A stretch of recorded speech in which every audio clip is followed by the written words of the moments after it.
वाहिद है हमारा, कुर्बान है सब उन पे हमें जान से प्यारा।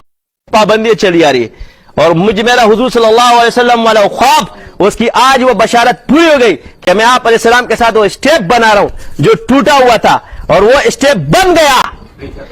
और वो बाग और बाजार जो मुझे दिखाए गए जिसमें जमीन तो जरखेज थी मगर उसमें खेत और कल्याण नहीं थे, आज वो खेत और कल्याण तैयार होने वाले।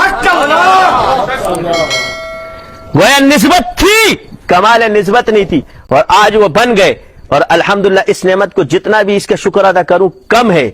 अल्लाह ताला ने इसको पूरा कराया है। अब भी तुम कहोगे कि ये किसने किया है, ये इस ख्वाब के बाद इसका ज़हूर हुआ है।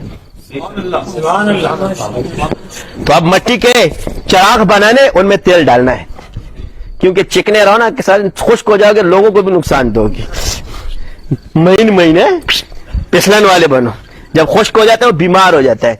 तो 2 सुन्नतों को पाबंदी से करो, यानी 3 पगड़ी की बरकत से अल्लाह ताला इज्जतों से नवाजते। ये देखो जो बंदा पगड़ी पहनता है आप मुशाहिदा करो, लोग उसको इज्जत की निगाह से देखते हैं। मैं नहीं पहनता, अल्लाह मुझे पहनने की तौफीक अता फरमाए। क्यों नहीं पहनता? मेरा थोड़ा सर में मसला हो गया था, इसलिए मैं थोड़ा गर्म के छोड़ देता, लेकिन जुम्मे के दिन पहनता हूं। पगड़ी की सुन्नत अफजल है टोपी से, इसका मतलब है कि टोपी सुन्नत नहीं है। दूसरा, लिबास ये इज्जत है, तकवा का लिबास सुन्नत है, लिहाजा इससे और इज्जत मिलती है। तीसरी बात, आप सर में तेल खूब लगाया करो, क्योंकि तेल की सुन्नत फौत हो चुकी है। नक्शबंदी शादी जितने भी तेल लगाओ, तेल की सुन्नतों से 3 फायदे, सर में खुश्की नहीं होती, बाल गंजे नहीं होंगे, गंजे नहीं होगा, तू समझ गया ना। तीसरी बात यह कि गंदे ख्यालात नहीं आएंगे। क्या नहीं आएंगे? सोचो कि खराबी नहीं होगी, यानी फैज आता है सिर पे तो खुश्क नहीं होगा, तर रहेगा। आप अलैहिस्सलाम इतना तेल लगाते थे कि जब आप कपड़ा बांधते हो, जब नीचे तकिए पे वो भी गीला हो जाता था। इससे आप अंदाजा लगाओ कि हुजूर कितना तेल लगाते थे। और दूसरा मैंने आपसे कहा कि आप सुरमा लगाओ। सुरमा लगाने के 3 फायदे बताए, एक आंख खराब नहीं होगी, दूसरा कष्ट खराब नहीं होगा, और तीसरा निगाह खराब नहीं होगी, कोई कुड़ी अच्छी नहीं लगेगी। क्या कहने मेरे आका के सुन्नतों के, नक्शे कदम नबी के है, जन्नत के रास्ते अल्लाह से मिलाते हैं, सुन्नत के रास्ते नमाज हो गई और ये जिक्र हो गया ला इलाहा इल्लल्लाह मुहम्मदुर रसूलुल्लाह। लगा वो जरबे कि जिससे हिल जाए लोगों के दिल। क्या हिल जाए? दिल हिल जाए। अगयार का जादू चल भी गया, ये वो अगयार का जादू है कि हम तसव्वुफ भूल गए। अगयार का जादू चल भी गया, हम एक तमाशा बन भी चुके। औरों की कहानी याद रही, खुद अपना फसाना भूल गए। तकबीर तो अब भी होती है मस्जिद के मीनारों में अनवर, जिस जर्ब से दिल हिल जाते थे वो जर्ब लगाना भूल गए। आजान आज भी अच्छी अच्छी होती है, मगर हज़रत बिलाल रज़ी अल्लाह तआला जब आजान देते तो मदीने में कोहराम मच जाता है। क्या है? दिल वाले सूफी हुआ करते थे, हलावत उनकी जबानों में।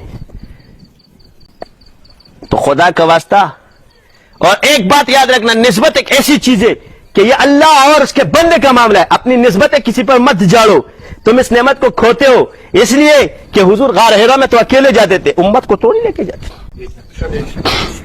ये इनफिरादी सुन्नत है, अपनी तन्हाई की इबादतों में किसी को शरीक न करो। इस शिर्क से भी लोगों को बचाओ कि तुम और अल्लाह, अल्लाह और उसका महबूब बस, और अल्लाह सबका महबूब है। बस रात को जब बैठो तन्हाई का कुछ हिस्सा तहज्जुद के बाद उसके लिए वक्फ कर दो। दरवाजा बंद, हलवा बंद, खीर बंद, नहीं ये नहीं, गलत है। देवबंदी हलवा और उसको जायज समझते, जो ये गलत है। हम हलवे को भी हलाल समझते, मतलब मुजाहिदे में खीर वीर गोश्त वोश सब बंद हो जाता है। हलवा और खीर इसलिए बंद है क्योंकि जलाली जमाली परहेज का मसला है, ठीक है। तो हलवा भी जलाली से बन, जमाली से बनता है, वो जलाली से, और खीर भी जलाली से बनती। आज एक और राज भी बता देता हूं कि हैवानी हलाली और जमाली का फर्क क्या है। तुम लोग कहते हो ये जमाली और हैवानी चीज, क्या है जलाली और जमाली? तो भाई जो हैवानात से जो चीज पैदा होती है उसमें जलाल होता है, यानी आप गोश्त से शुरू हो जाओ। क्या? गोश्त, दूध भी हैवान से है, अंडा भी हैवान से, मुर्गी से निकलता है, समझ गए। दूसरा, दूध भी हैवान से निकलता है, फिर दूध से ही दही बनता है, दही से ही मक्खन बनता है, सारी चीजें खीर शीर फिर इधर से बनते हैं। खीर से लेके पीर तक सब यही से बनते हैं, समझ गए। کیونکہ پیر بھی تو پیدا ہوتا ہے حیوانی چیز سے. چیل سے لے کے پیر تک سب یہاں سے پیدا ہوئے بنتے. اب یہ بند. اب جمالی سبزیوں سے جو چیزیں پیدا ہوتی ہے, تو جمال کے اندر دو چیزیں جو سبزیاں بدبو پیدا کرتی ہے. کیا پیدا کرتی ہے؟ وہ منع ہے, اس سے فرشتوں کو تنگی ہوتی ہے. ایک ابے آلو سے طرح کی ہوا نکلتی ہے, کیا باتیں کرتا ہے. لہسن, ادرک اور پیاز. لہسن, ادرک اور پیاز, یہ تین سبزیاں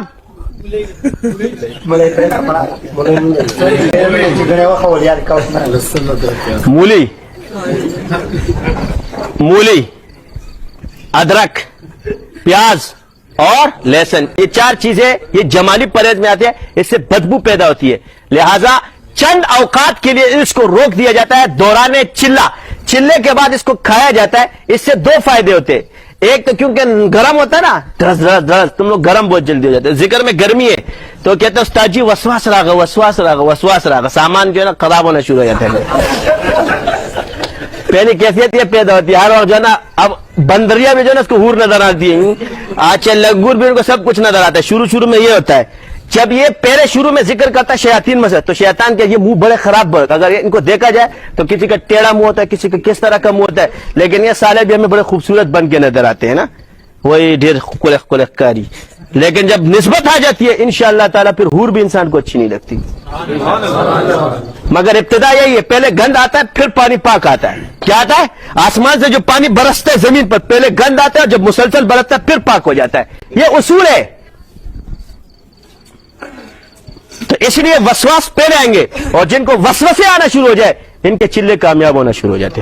سبحانک اللہم و بحمدک اشہد ان لا الہ الا انت استغفرک و اتوب الیک.